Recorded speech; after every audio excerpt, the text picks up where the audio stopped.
একক দলের সম্পদ নয়, হাদা বায়ানুল লিন্নাস, মানুষ যারা তাদের জন্য আজকের এই আলোচনার অনুষ্ঠান। কথা বলেন না কেন? হাদা বায়ানুল লিন্নাস, আল্লাহ বলেন এর ভেতরে বায়ান করা আছে, বক্তব্য দেওয়া আছে মানুষ বলে যারা দাবি করে তাদের জন্য। বিগত কিছুদিন আগে যে দৃশ্য গেল, কিছু মানুষ এই পৃথিবীতে মানুষ হওয়ার অযোগ্য হয়ে গেছে, তাদেরকে যে মানুষ বলা যায় না, 2006 সালের আজকের এই দিন তার প্রমাণ। আপনারা জসিম ভাইয়ের নাম শুনছিলেন, পিটিয়ে হত্যা করার পরে তার লাশের উপরে কিছু মানুষ ড্যান্স দিয়েছিল। এরা যে মানুষ না এটা পৃথিবীতে প্রমাণিত, এই জন্যে পৃথিবী তাদেরকে নিষিদ্ধ ঘোষণা অলরেডি করে দিয়েছে। আমরা চাই শুধু এভাবে না, যারা জালিম হবে তাদেরকে এই বাংলাদেশ থেকে চিরতরে আমরা এই জনগণ নিষিদ্ধ করে দেব ইনশাআল্লাহ।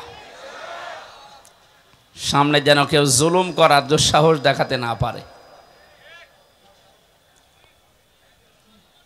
আমি সিরাজগঞ্জ থেকে তার পরের বছর 7 সালে এই গোল চত্বর থেকে উঠেছিলাম সিরাজগঞ্জ রোড, কুষ্টিয়ায় যাচ্ছিলাম। বাসে বসে আছি, ড্রাইভারের পেছনে একটা কুকুর মরে পড়েছিল রাস্তার মাঝে, এই কাটাখালী এই টোল প্লাজা পাওয়ার আগে। ড্রাইভার সাহেব কুকুরের ওপর দিয়ে গাড়ি না দিয়ে বাম দিয়ে দিল, গাড়ি একটা ঝাঁকি দিয়ে উঠিস। বললাম ভাই আপনি যা করলেন এখন তো অ্যাক্সিডেন্ট হয়ে যেত, আপনি এমন করলেন মানে? আমার বলছে আপনি দেখতে পাচ্ছেন না একটা কুকুর পড়ে আছে মরে, আমি ডবল করে কুকুরের ওপরে চাকা তুলে দেব, আমার বিবেক নেই? বললাম আরে ভাই ও তো মরা কুকুর, ওরে মেরে ফেললেই কি ও তো আর বুঝবে না। আমার বলছে হুজুর আপনি কি আসলেই হুজুর? আপনি কেমন হুজুর? হ্যাঁ, আপনি দেখছেন একটা মরা কুকুর পড়ে আছে, এরপরে আমি ডবল করে মারবো, আমার বিবেক নেই? এই কথাটা শোনার জন্য আমি ছিলাম। আপনি কোন ধর্মের লোক আমি জানি না, পরে জানলাম ওনার নাম সুব্রত নাকি জানো, হিন্দু মানুষ। তা আপনি একজন অমুসলিম, আপনার ঈমান নেই কিন্তু আপনার বিবেক আছে। আপনার বিবেকে পৃথিবীর নিকৃষ্ট যে কুকুর মরে পড়ে আছে তারপরও আপনি ডবল করে চাকা দিতে পারলেন না, আপনার বিবেকে বাধা দিল। অথচ গত বছর এই অক্টোবরের এই 28 তারিখে লঘি বৈঠার অর্ডার দিয়েছিল যে সারা দেশ থেকে আসো। ওনার কথা মতো সারা দেশ থেকে যারা গিয়ে জসিম ভাইয়ের মতো 11 জন মানুষকে পিটিয়ে মারার পরে যারা ড্যান্স দিয়েছে লাশের উপরে, আমার মনে হয় সবগুলো মার্ডার মামলার মূল হোতা যিনি তাকে দায়ী করা দরকার। শুধু ওই সময়ে ওখান থেকে শুরু করে আপনি দেখেন বিডিআর বিদ্রোহ থেকে শুরু করে যত রকমের, কেউ কেউ বলছে বিডিআর বিদ্রোহ। কিসের বিডিআর বিদ্রোহ? বিডিআর হত্যা করা হয়েছে। যতগুলো ঘটনা ইতিহাস হয়ে আছে, আমরা মাঝে মাঝে এই জন্যে তাম পৃথিবী থেকে আওয়াজ পাচ্ছি। 1500 বছর আগে এই পৃথিবীতে আইএমএ জাহিলিয়াত বলে একটা যুগ ছিল। কথা বলেন না কেন? আর 2024 সালের 5 আগস্ট পর্যন্ত এই বাংলাদেশে আওয়ামী জাহিলিয়াতের একটা যুগ আমরা পার করেছি। সুতরাং এই অন্ধকার যুগ থেকে আল্লাহ আমাদেরকে একটা আলোর যুগে প্রবেশ করাচ্ছেন। এই আলো যেন আমরা কোরআন হাদিসের মাধ্যমে জ্বালতে পারি। কোরআন হাদিস বাদ দিয়ে আলো জ্বালালে আলো টিকবে না। আমরা এখনো পর্যন্ত দেখতে পাচ্ছি অনেকেই শিক্ষিত মানুষ, কিন্তু এই মানুষগুলো কাদের ফাঁদে পা দিয়ে যেন এই কথা বলতে চাচ্ছে। কোরআন হাদিসের কথা যারা বলে তাদেরকে তারা মৌলবাদ বলে চালিয়ে দিচ্ছে। এই জিকির বন্ধ করা লাগবে। কার ফাঁদে পা দিয়ে আপনি এই জিকির করছেন আমি জানি না, এই ধোয়া তুলেই কিন্তু আয়না ঘর বানিয়েছিল, এই ধোয়া তুলেই হাজারো মুসলমানকে গুম করেছে আমার বিশ্ববিদ্যালয় কুষ্টিয়ার ওয়ালিউল্লাহ মুকাদ্দাস। এখনো পর্যন্ত তাদের খোঁজ নেই, 10 বছর হয়ে গেল। বড় আশা নিয়ে আমরা আছি যে কত মানুষ তো আসতেছে বের হয়ে বিভিন্ন জায়গা থেকে, এরা 2 জন যদি ফিরে আসতো, যারা গুম করে রেখেছেন যদি সত্যিই মেরে ফেলেন তাহলে আর কি বলবো। যদি বেঁচে থাকে আল্লাহর রাস্তায় তাদেরকে ফেরত দেন। তার মা বাবা এখনো পর্যন্ত আশায় আছে। সুতরাং এই ধোয়া তুলে বাংলাদেশকে একটা জঙ্গি রাষ্ট্র প্রমাণ করার জন্য বিশ্বে যারা এই 15.5 বছর চেষ্টা চালিয়েছে, তাদের ফাঁদে যদি এখনো কেউ পা দেয়, আমার মনে হয় বাকি কথা না বললেও আপনারা বোঝেন। সুতরাং আমরা চাই এই দেশে কেউ মৌলবাদে জিকির করে যেন মুসলমানদেরকে এই দেশে আর কেউ বিপদে ফেলতে না পারে। যদি এরকম মন মানসিকতা থাকে, আপনিও কিন্তু বিপদে পড়বেন। কারণ আপনি তো একদিন মারা যাবেন।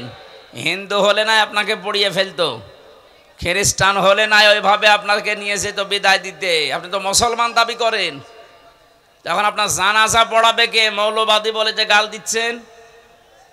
আমরা চাই এদেশে কোনো মানুষ যেন মুসলমান এবং আলেমদেরকে মৌলবাদী বলে গালি না দেয়। এ দাবি আপনারা করেন না?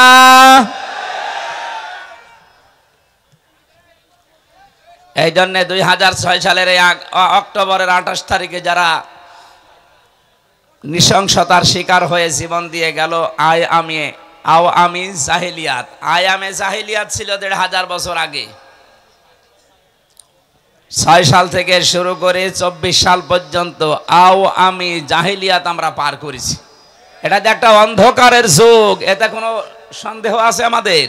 কোনো সন্দেহ নেই। একটা অন্ধকারের যুগ পার করলাম, সব ছিল অন্ধকারের ভেতরে। আল্লাহ আমাদেরকে অন্তত একটা আলোর মুখ দেখানোর চেষ্টা করে দিয়েছেন, বাস্তবতা দিয়েছেন সামনে, আমরা যেন এটা ধরে রাখতে পারি। এই জন্য কোরআনে কারিমের আলোচনাগুলো বেশি বেশি হওয়া দরকার, কারণ কোরআন হচ্ছে আলো। কোরআন কি? আল্লাহ বলেন হাদা বায়ানুল লিন্নাস, এটা মানুষের জন্য বক্তব্য। ওয়া হুদান, এটা পথ নির্দেশিকা। ওয়া মাউইজাতুন, এটা উপদেশ। লিল মুত্তাকিন, যে মানুষগুলো মুত্তাকি দাবি করে তাদের জন্য। আমরা যেহেতু আল্লাহর বান্দা মুসলিম, এদেশে 96% আমরা বাস করি, সেই হিসাবে কম বেশি আমরা সবাই মুত্তাকি। কিন্তু স্তর আছে, কেউ উপরে থাকবে, কেউ মাঝে থাকবে, কেউ নিচে থাকবে। জান্নাতের স্তর যেমন 8টা, মুত্তাকিদের স্তরও ওইরকম 8টা। যে যেই ধরনের মুত্তাকি হবে আল্লাহ তাকে ওই স্তরে জান্নাতে রাখবেন। আমরা যেন জান্নাতুল ফেরদাউসে যাবার মতো মুত্তাকি হতে পারি, বলেন আমিন। এই ছেলে, যাই করেন কথা বলবেন না ভাই, এমনি কন্ডিশন আমার ভালো না। যা বলছি জোর করে বলছি, কথা বলবেন না। দাঁড়িয়ে থাকেন, বসে থাকেন, অসুবিধা নেই, কথা বলবেন না। দরবারে এলাহিতে শুকরিয়া আদায় করেন তো আলহামদুলিল্লাহ। দরুদ আর সালাম পড়ছি আমাদের নবী মুহাম্মদুর রাসূলুল্লাহ সাল্লাল্লাহু আলাইহি ওয়াসাল্লামের প্রতি। কথা বলতে গেলেই কিছু মানুষের মনের ভেতরে খটকা লাগে, না জানে আবার বিরুদ্ধে চলে যায় কিনা। আরে ভাই, আমি কোরআন দিয়ে কথা বলি। কোরআনের কথা শুনলে ভয়ে থাকবে, আতঙ্কে থাকবে তো তারা যারা মুনাফিক। আপনি কি মুনাফিক? ওই জামানায় এই সিস্টেম ছিল, যখনই কোনো আয়াত নাজিল হতো, মুনাফিক যারা নামধারী মুসলমান ওপরে ওপরে ঘোষণা দিত কালেমার, ভেতরে ভেতরে তারা ছিল কপটতাকারী, তারা ছিল সংকীর্ণ মনের, কালো রোগ বিশিষ্ট অন্তর নিয়ে তারা বাস করত। নবীকে দেখাতো আসি, পেছনে যে আবু জেহেলের সাথে লাইন করত। এইরকম মানুষ যারা, তারা নাই ভয় পেতে পারে, তারা আতঙ্কে ছিল। 1500 বছর পরে এখনো বাংলাদেশে মুনাফিক আছে যে আপনার আতঙ্ক লাগে, না জানি আবার আমার বিরুদ্ধে চলে যায় কিনা। কয় আমরা যারা বসে আছি, কয় আমাদের তো কোনো টেনশন নেই। আল্লাহকে শুধু আমাদের না আপনারও জন্য আল্লাহ বলেন। সুতরাং আমি যা বলছি যদি মিলাতে পারেন যে না এটা বানানো কথা, তাহলে আমি বলবো না। কিন্তু যদি আপনি দেখেন যে না এটা তো কোরআনের সাথে মিলছে, কোরআন সংশোধন করবেন, না নিজে সংশোধন হবেন। আশা করছি আপনি মনে প্রাণে এটা বিশ্বাস করেছেন। আমরা এবার কোরআনের একটা পয়েন্ট দিয়ে তেলাওয়াতকৃত আয়াতে যাব। কথা বলাই সেখানে শুরু করে দেখি একটা প্রথম কথা আমার সামনে আসে, নেতা। এই শব্দটা আসলেই অনেকেই মনে করছে এই দুনিয়ার বিষয়, আবার তাফসির মাহফিলে তুলে নিয়ে আসা কি দরকার। আরে ভাই, এটা দুনিয়ার বিষয় না, এটা আখিরাতের বিষয়। সূরা শুআরা 19 নাম্বার পারার 12 নাম্বার পৃষ্ঠার 5 নাম্বার লাইনের 151 52 নাম্বার আয়াত। একটু মিলান দেখেন মিলবে। ওয়ালা তুতিউ আমরাল মুসরিফিন আল্লাযীনা ইয়াফসিদুনা ফিল আরদি ওয়ালা ইউসলিহুন। এই বাংলাদেশে আমি যতগুলো তাফসীর পড়েছি দেখেছি, অধিকাংশ মুফাসসির আয়াতের ব্যাপারে এইভাবেই লিখেছেন। আল্লাহ বলেন পৃথিবীর মানুষেরা সবাইকে উদ্দেশ্য করে বলছি, ওয়ালা তুতিউ, বহু বচন এটা, আমরাল মুসরিফিন, যারা দুনিয়ায় ইসরাফ করে, অপচয় করে, অপব্যয় করে, এই মানুষগুলোর অনুসরণ করবা না, এদের পেছনে থাকা যাবে না। আল্লাহ এতটুকু যদি শেষ করে দিতেন তাহলে আমি আয়াতটা এ পর্যন্ত বলে ইসরাফের ব্যাখ্যা বিশ্লেষণ করে আমি এখান থেকে চলে যেতাম। পরের শব্দে আল্লাহ পাক ঘোষণা দিচ্ছেন, আল্লাযীনা ইউফসিদুনা ফিল আরদি। এই যে ইসরাফ করে যারা, অপচয় করে যারা, অপব্যয় করে কারা, এদের কিছু ধরন আল্লাহ পরের আয়াতগুলোতে দিয়েছেন। যারা 1 নম্বরে দুনিয়ায় যারা ফ্যাসাদ সৃষ্টি করে। কে সৃষ্টি করে বলেন বলেন? ফাসাদ মানে, ফাসাদ মানে জ্ঞানজাম শুধু না, ফাসাদের 9টা অর্থ প্রধান। প্রথম অর্থ, ফাসাদ মানে মানুষের তৈরি করা আইন কানুন। এই দুনিয়ায় যারা মানুষের তৈরি করা আইন আর কানুন প্রতিষ্ঠার জন্য চেষ্টা চালায়, এরা আন্দোলন করে, মিছিল মিটিং করে, কাজ কারবার করে, আল্লাহর ভাষায় তাদের অনুসরণ করা জায়েজ নেই। এ বাংলাদেশে যদি কোনো রাজনৈতিক দলের কাজ এটা হয়, তাহলে আপনি ওখানে যদি থাকেন, আল্লাহর এই আয়াত আপনি মানেননি, এ আয়াত কিয়ামতে আপনার বিরুদ্ধে দাঁড়াবে।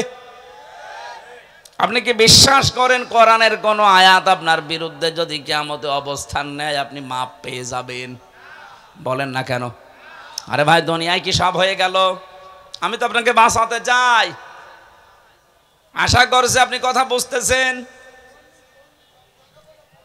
আলা তুতিউ আমরাল মুসরিফিন আল্লাযীনা ইউফসিদুনা ফিল আরদি। সুতরাং এই বাংলাদেশের সাথে আয়াতটা এবার মিলাবেন। মানুষের তৈরি করা আইন যারাই প্রতিষ্ঠা করতে চায়, সে যে দলের লোক হোক, ওর পেছনে থাকা জায়েজ নেই। এখন যদি বলেন হুজুর এটা তো আমার সাথে মিলে যাচ্ছে, আমি করব কি? আমি কি আয়াত নতুন করে নাজিল করব? যদি মিলে যায় তাহলে আপনি ওখান থেকে চলে আসেন। যাদের সাথে মিলছে না আপনি তাদের কাছে যান। না, এই আয়াত বলা বেশি হয়ে গেল? কিসের বেশি হওয়া? আল্লাহ যা বলেছে আমি তো সেই ফোর্সেই বললাম। এখন মানা না মানা আপনার বিবেকের ব্যাপার। যদি না মানেন তাহলে আল্লাহ ওই যে ফেরেশতা দিয়ে মুগুর রেডি করছে, একবার দেবে বাড়ি, 70 গজ নিচে চলে যাবেন। কথা বলেন না কেন? হ্যাঁ, ধারণা আসতে পারে আমি নামাজ পড়ি, আমি রোজা রাখি, আমি চিল্লায় যাই, তারপরও মানে আপনার নামাজ রোজা আপনার চিল্লা নেওয়ার জন্য আল্লাহ বসে আছে। এইটাই যদি হতো তাহলে লূত নবীর স্ত্রী, তাকে আল্লাহ জাহান্নামে দিত না। সে নবীর স্ত্রী, তার নিজের দোষ ছিল না, কিন্তু সে তলে তলে এমন মানুষদেরকে সাপোর্ট করত যারা চরিত্রহীন, যারা আল্লাহর বিধান পাল্টিয়ে পুরুষে পুরুষে বিয়ে করত। এই মানুষগুলোর সাপোর্ট করার কারণে নবীর স্ত্রীকে যদি আল্লাহ জাহান্নামে দেয়, আজ যারা আল্লাহর আয়াতের পরিবর্তে মানুষের তৈরি করা আইন কানুন প্রতিষ্ঠা করতে চায়, তারাও ওই লূত নবীর জামানার উম্মতের মতোই। তারা আল্লাহর বিধান পাল্টিয়েছে, আর আপনি আল্লাহর বিধান বাদ দিয়ে নতুন করে আর একটা বিধান প্রতিষ্ঠা করতে চান। বিষয় একই। উনি নবীর স্ত্রী, চরিত্রহীন মানুষদেরকে সাপোর্ট করার কারণে যদি জাহান্নামে যায়, হামজা চরিত্রহীন মানুষদেরকে, যারা আল্লাহর আইন মানে না, আল্লাহর বিধানের পরিবর্তে অন্য বিধান নিয়ে আসে, এদের চরিত্র পৃথিবীর সবচাইতে খারাপ, কারণ এরা ফ্যাসাদ সৃষ্টিকারী। এই কথা বলেন না কেন? আমি ইঙ্গিত দিলাম, আশা করি আপনি বুঝেছেন। এরপরেও যদি কেউ না বোঝার ভান করে থাকেন, মোনাজাতের পরে আসেন, আপনার কানের কাছে মুখ নিয়ে বলছি, জোরে তো আর বলা যাচ্ছে না।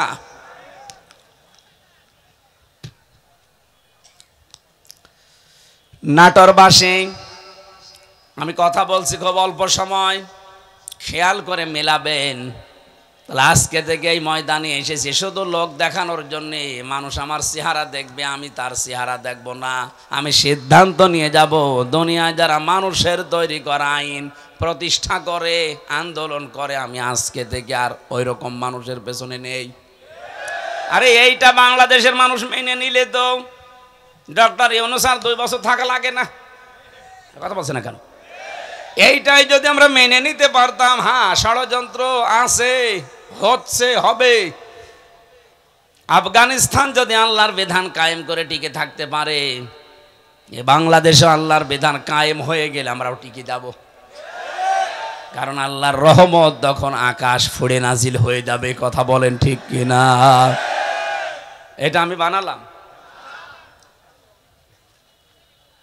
কোরআনে কারীম জানাচ্ছে, ওয়ালাউ আন্না আহলাল কুরা আমানু ওয়াত্তাকাউ লাফাতাহনা আলাইহিম বারাকাতিম মিনাস সামাই ওয়াল আরদ। সূরা আরাফের 96 নম্বর আয়াতের প্রথম অংশে আছে, আল্লাহ পাক বলেন, জনপদের লোকেরা যদি আমি আল্লাহর উপরে ঈমান আনে আর ওই দাবি অনুযায়ী যদি ভয় করে চলার নীতি অবলম্বন করে, আকাশ আর জমিনে যত বরকতের দরজা আছে আমি আল্লাহ সব খুলে দেব। লাফাতাহনা, লামে তাকিদ, সুপারলেটিভ ডিগ্রি। এটা আল্লাহ নিজে গ্যারান্টি দিচ্ছেন যে আমি খুলে দেব। 1 বিঘা জমিতে যদি 20 মণ ধান হয়, যে জনপদের লোকেরা আল্লাহর প্রতি সঠিকভাবে ঈমান আনার পরে তাকে মেনে চলার সিদ্ধান্ত নেবে, আল্লাহর আইনগুলো, আল্লাহ গ্যারান্টি দিলেন ওই এলাকার জন্য, জনপদের জন্য যত বরকতের দরজা জমিন আর আকাশে আছে সব খুলে দেব। আল্লাহর গ্যারান্টি আমাদের এখনো বিশ্বাস হচ্ছে না। কথা বলেন না কেন? যদি এটা আমরা বিশ্বাস করতাম, এদেশে বহু মানুষ কিন্তু এটা বিশ্বাস করানোর জন্যে জান প্রাণ দিয়ে তারা খাটতেছে। আপনি তাদের কষ্টের মূল্য দিতে চান না। ও ভাই, আমি নাম ধরেই বলছি, আমিরে জামাত ডাক্তার শফিকুর রহমান, উনি সেই পর্যায়ে আছে। ওনার যা টাকা পয়সার মালিক, আল্লাহ ওনারে বানিয়েছে, ওনার যে ব্যবসা প্রতিষ্ঠান আছে, উনি এই মানবতার জন্য যদি কাজ না করে, চিন্তা ভাবনা না করে, শুধু নিজে খাবো, নিজে পরে যতদিন আছে বেশি আরামে আয়েসে কাটাবো, কোনো ব্যাপার ছিল না। ওই রকম জীবন আর একটা পেলে উনি কাটাতে পারতো। এক কথা বলেন না কেন? এই ঝানঝাপি ক্ষুব্ধ রাস্তায় ওনার আসার দরকার কি? কেন আজকে সিলেটে, কালকে চট্টগ্রামে, এরপরের দিন নাটোরে, এরপরের দিন খুলনায় এত দৌড়ানো লাগবে?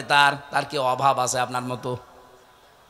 তার যে বিশাল হাসপাতাল আছে, ওইটা দিয়ে যদি জায়েজ পন্থায় উনি করে খেতে চায়, মরণ পর্যন্ত হালাল রুজি খেতে পারবে, 1 টাকাও হারাম উপায় করা লাগবে না। কোন কারণে এই মানুষটা এই রাস্তায় আসতেছে? আপনার বিবেকে কি নাড়া দেয় না? উনি বুঝেছেন খায়রুন নাস মাইয়ানফাউন নাস। হাদিস, নবীজি কিন্তু খায়রুন নাস বলার পরে মাইয়ানফাউল মুসলিমুনা বলেননি, যে মানুষের ভেতরে ওইটা উত্তম যে পৃথিবীতে শুধু মুসলমানদের উপকার করছে এবং করবে না। এনফাউ যেটা মজারে বর্তমান ভবিষ্যৎ, প্রেজেন্ট ফিউচার, এরপরে আল্লাহর নবী মুসলিমুনা দেয়নি, দিয়েছে খায়রুন নাস মাইয়ানফাউন নাস।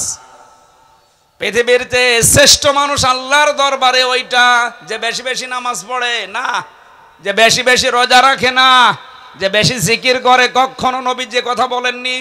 বিশ্ব নবী জানিয়েছেন ওই লোকটাই আল্লাহর কাছে সবচাইতে দামি, যার দ্বারা মানুষের উপকার হয়, কল্যাণ হয়।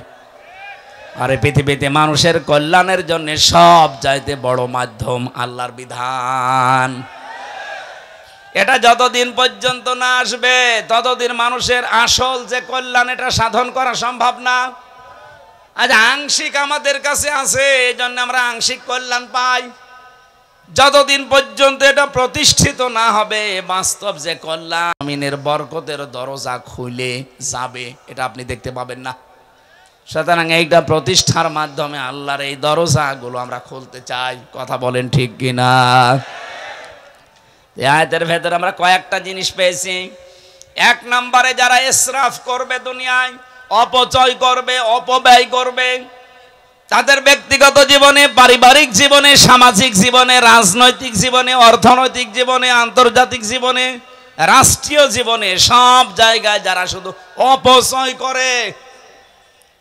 জামা একটা হলেই হয়, প্রতিদিন নতুন নতুন একটা করে শার্ট পরে, এরকম মানুষ এই দেশে আছে এবং ছিল। কথা বলেন না কেন? এটা অপচয় না? দুনিয়াতে যাকেই দেখবেন উনি অপচয়কারী, অপব্যয়কারী, তার পেছনে থাকবেন না, কারণ সে একটা নিজেই শয়তান। নামাজ পড়েননি আপনি, শয়তানে কথা আমি কোরআনে পাইনি, বলেন তো কোনো আলেম পেয়েছে কিনা? রোজা রাখে না, সে শয়তানে কথা আল্লাহ পাক বলেননি। হজ করেননি আপনি, শয়তানে কথা আমি পাইনি। কিন্তু যারা অপচয় করে, অপব্যয় করে, এই মানুষগুলোকে আল্লাহ বলেন এরা শয়তানের ভাই।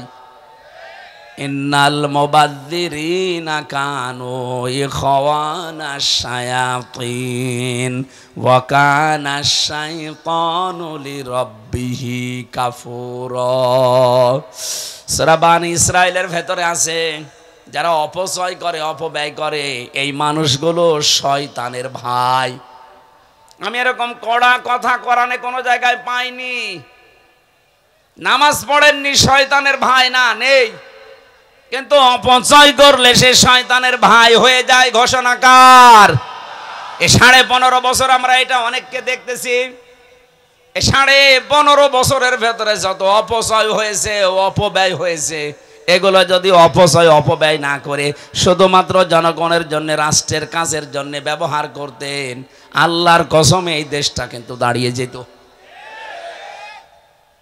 আমরা তো এইটাই চাচ্ছি, অপচয় অপব্যয় বন্ধ করেন, সত্য এবং ন্যায়কে দেশে প্রতিষ্ঠা করে দেন। যা আছে এইটা নিয়ে আল্লাহ দেশ দাঁড় করিয়ে দেবে। নবীজিকে আল্লাহ বলেছিলেন, হে নবী, আপনি এখান থেকে চলে যাচ্ছেন, কিন্তু এই দোয়াটা করেন আমার কাছে, আকুর রব্বি আদখিলনি মাদখালা সিদকি ওয়া আখরিজনি মুখরাজা সিদকি ওয়া জাআলনি মিন লাদুনকা সুলতানান নাসীরা। এই শেষের যে কথাটা, আল্লাহ তুমি আমাকে এমন একটা রাষ্ট্র ক্ষমতা দান করো যেখানে তোমার সাহায্য থাকে। আমার তো মনে হচ্ছে দেশে একামতে দিনের দায়িত্ব যারা পালন করে, তাদের একটা মানুষকে মুখ দিয়ে যদি বলাতে পারেন, তারা যদি বলে আমরা জামাতে ইসলামের প্রতিষ্ঠা চাই, আমি আজকে থেকে তওবা করে ফিরে আসবো। আপনি যাকেই জিজ্ঞাসা করে সে জীবনেও বলবে না আমরা জামাতে ইসলামের প্রতিষ্ঠায় দেশে চাই। তারা বলতে বাধ্য হবে আমরা আল্লাহর কোরআনের প্রতিষ্ঠা চাই। এইটাই তো আসল বিষয়। এই কথা বোঝার চেষ্টা করেন। আল্লাহর কোরআনে কারীম যদি এ দেশে প্রতিষ্ঠিত সত্যি হয়ে যায়, আমি আপনাকে গ্যারান্টি শুধু না, অনেকেই দিচ্ছে, এ দেশে চাঁদাবাজি থাকবে না। আজ আমরা অনেকে আতঙ্কে আছি, বাইরে গেলে অনেককে মেরে ফেলছে মানুষ বিভিন্ন কায়দায়। এই গ্যারান্টি কোরআনে কারীম দিয়েছে 1500 বছর আগে। ফামান তাবিআ হুদায়া ফালা খাউফুন আলাইহিম ওয়ালা হুম ইয়াহজানুন। আমার পাঠানো হেদায়েত যদি কেউ অনুসরণ করে চলতে পারো, আমি আল্লাহ গ্যারান্টি দিচ্ছি কোনো ভয় থাকবে না, কোনো চিন্তা থাকবে না। স্বাধীন হয়েছে ঠিক, কিন্তু এখনো ভয় আছে না নেই? এখনো অনেক আমি জাহিলিয়াত যারা, এ মানুষগুলোর কারণে এখনো ভয়ে ভয়ে আছি। এই ভয়টা থাকবে না যদি এটা কায়েম হয়ে যায়। এই জন্য আমরা গ্যারান্টি দিতে পারি, এটা কায়েম করে দেন। আল্লাহর ঘোষণা মিথ্যা হবে না। তখন আপনি ঘরের ভেতরে যেভাবে নিরাপদে আছেন, রাস্তাঘাটে ওভাবে নিরাপদে থাকবেন। আমরা এটা চাই না, বলেন বলেন। আজ বিভিন্ন দ্রব্য মূল্যের ঊর্ধ্বগতি বাড়তেছে, এইটাও বন্ধ হওয়া সম্ভব। ফালিয়াবুদু রব্ব হাযাল বাইত আল্লাযী আত'আমাহুম মিন জু' ওয়া আমানাহুম মিন খাউফ। আল্লাহ বলেন ঘরের মালিকের ইবাদত করো, এ ঘরের মালিকের ইবাদতের তাফসিরে পড়েছি, আল্লাহর আইনগুলো একটু মেনে চলার চেষ্টা করো ব্যক্তি, পরিবার, সমাজ, রাষ্ট্রে, দেখবা দুনিয়াতে খাবারের অভাব হবে না, কোনো ভয়ও থাকবে না, খাবারের অভাব হবে না। আমাদের জাতির পিতা হযরত ইব্রাহিম আলাইহিস সালাম, এই তথ্যটা জানা দরকার অনেকের। হযরত ইব্রাহিম নবী আলাইহিস সালাম যেদিন বিবি হাজেরা এবং ইসমাইলকে রেখে আসেন এই মরুভূমির ময়দানে, সেদিন তিনি দোয়া করেছিলেন, মাবুদ তুমি আমার এই বংশধর যাদেরকে রেখে গেলাম, তিনি তো কথা মুখ দিয়ে উচ্চারণ করতে পারছিলেন না। খাদিজা হাজেরা রাদিয়াল্লাহু তাআলা আনহা যখনই জিজ্ঞাসা করেছে, স্বামী এটা কি নিজের সিদ্ধান্তে রেখে যাচ্ছে না আল্লাহর সিদ্ধান্তে? ৮০ বছর পর একটা সন্তান আল্লাহ দিয়েছে, সেই সন্তানকে পর্যন্ত তিনি মরুভূমিতে রেখে যাচ্ছেন আল্লাহর নির্দেশ মতো। ওই সময় তিনি কথার মুখ দিয়ে বের হয়নি, আকাশের দিকে আঙ্গুল দিয়ে বলেছিলেন হ্যাঁ আল্লাহর অর্ডারে।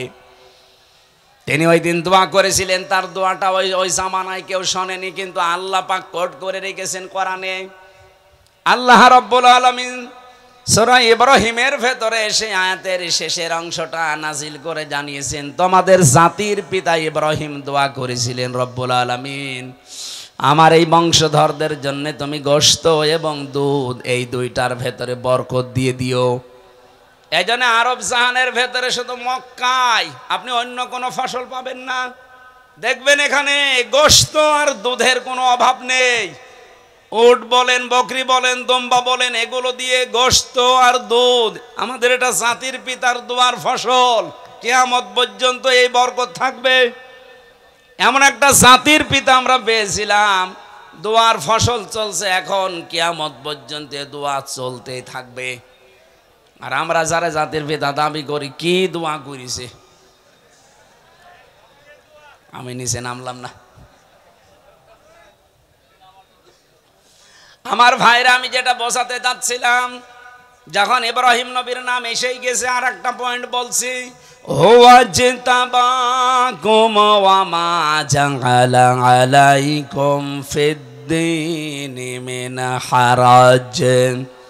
আল্লাহ বলেন, তিনি সে আল্লাহ যিনি তোমাদেরকে নির্বাচিত করেন। নাটোরবাসী সাফ করে জবাব দেবেন, নির্বাচিত করা হয় মানুষদেরকে কোন পদ্ধতিতে? নির্বাচনের মাধ্যমে। নির্বাচিত হতে হলে কি করা লাগে? নির্বাচন। বলেন বলেন, আরো জোরে বলেন। নির্বাচন না করে কেউ নির্বাচিত হতে পারে? অথচ আমাদের কপাল খারাপ, এই 15.5টা বছরে নির্বাচন পদ্ধতি ধ্বংস করে দিয়েছে। আমরা নির্বাচিত হব কি করে? এজন্য এতদিন যারা 15.5 বছরে ছিল, একটাও নির্বাচিত না। নির্বাচন হওয়ার আগে 154 জন হয়ে যায়, আবার নির্বাচন যেদিন হবে তার আগের রাতে হয়ে যায়। আপনি কি রাগ করলে? এ যে তেবা শব্দটা আয়াতে আছে সূরা হজ 78 নম্বর আয়াতের মাঝের অংশে আছে। আল্লাহ বলেন, আমি নির্বাচনের মাধ্যমে তোদেরকে নির্বাচিত করেছি, আমি করেছি। হুয়া জিতাবাকুম, তোমাদেরকে আমি আল্লাহ নির্বাচিত করেছি। তাফসিরে পড়েছি, নির্বাচিত করা লাগে নির্বাচনের মাধ্যমে। যারা নির্বাচন ব্যবস্থায় ধ্বংস করে দিলেন, আপনার এই আল্লাহর এই আয়াত মানেননি। এক কথা বলেন না কেন? এই পদ্ধতিটা ফিরিয়ে আনা দরকার।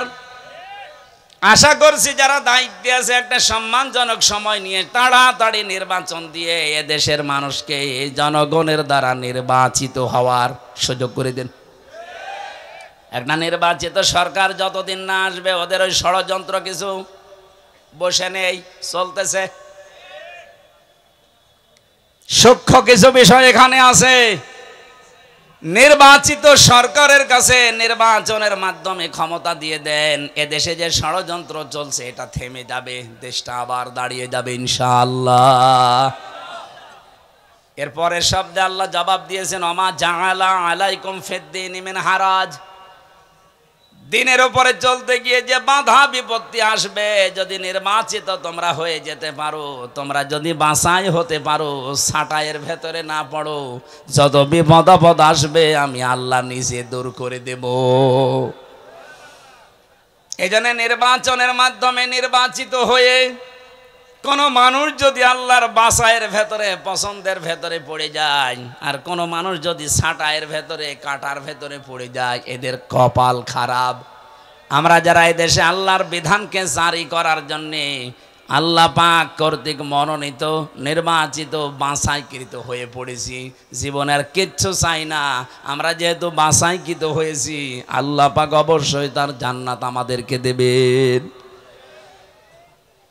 وَلِيَعْلَمَ اللَّهُ الَّذِينَ آمَنُوا وَيَتَّخِذَ مِنكُمْ شُهَدَاءَ وَاللَّهُ لَا يُحِبُّ الظَّالِمِينَ।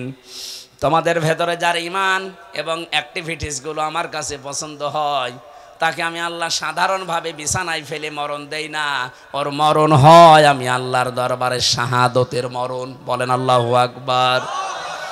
এজন্য আমাদের জীবন আমরা যখন পড়েছি কুল ইন্না সলাতি ওয়া নুসুকি ওয়া মাহইয়ায়া ওয়া মামাতি লিল্লাহি রাব্বিল আলামিন, এটা যেহেতু আমি মন দিয়ে মনে প্রাণে মুখ দিয়ে উচ্চারণ করে বিশ্বাস নিয়ে পড়েছি, সুতরাং দুনিয়া একদিকে হয়ে গেলেও এই রাস্তা থেকে আমারে কেউ সরাতে পারবে না। আমার জীবনের টার্গেট এইটা। আমি নামাজ পড়ি যার জন্যে, আমি বেঁচে আছি যার জন্যে, মারাও যাব তার জন্যে। আমার যে নুসুক, আপনি তাফসিরে দেখবেন নুন সিন কাফ, নুসুক শব্দের অর্থ তিনটা। এক নম্বরে নুসুক মানে